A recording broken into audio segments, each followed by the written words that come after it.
Cake পট্টি viral হওয়ার পর আজকে প্রথম গেলাম সুগার উইলস এর কেক এবং তাদের ডাম্পলিং খাওয়ার জন্য। সাথে ছিল বন্ধু আমির। তো মেট্রোতে করে আমরা চলে যাচ্ছিলাম আমাদের গন্তব্যস্থল আগারগাঁতে।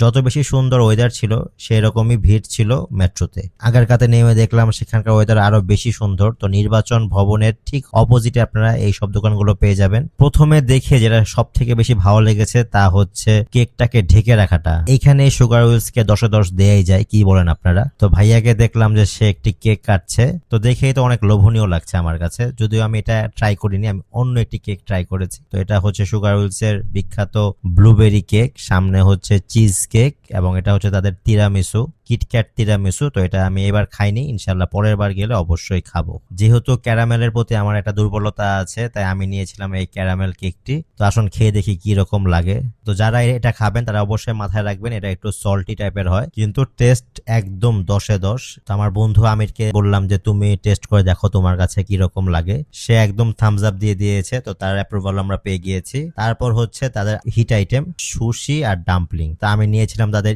In house ডাম্পলিংটা। তো দেখতে পাচ্ছেন যে সসে ভরপুর। খাওয়ার সময় মনে হলো কোনো প্রকার কিপটামি করা হয়নি, চিকেনে একদম ভরপুর ছিল, সসও দেয়া ছিল একদম ভরপুরই। আর একটা কথা আমি বলে রাখবো যে এটা যখন খাবেন মাথায় রাখবেন যে এটা খেলে কিন্তু পেট ভরে যাবে, খুবই হ্যাভি খাওয়া দাওয়া। 250 টাকার এই ডাম্পলিং এর মধ্যে যথেষ্ট পরিমাণে চিকেন এবং সস তো দেয়া আছে, তাই বলা যায় এটা একটা পয়সা উসুল ডিল। তো খাওয়া শেষ করে আমরা বিদায় নিচ্ছি, দেখা হবে পরবর্তী ভিডিওতে।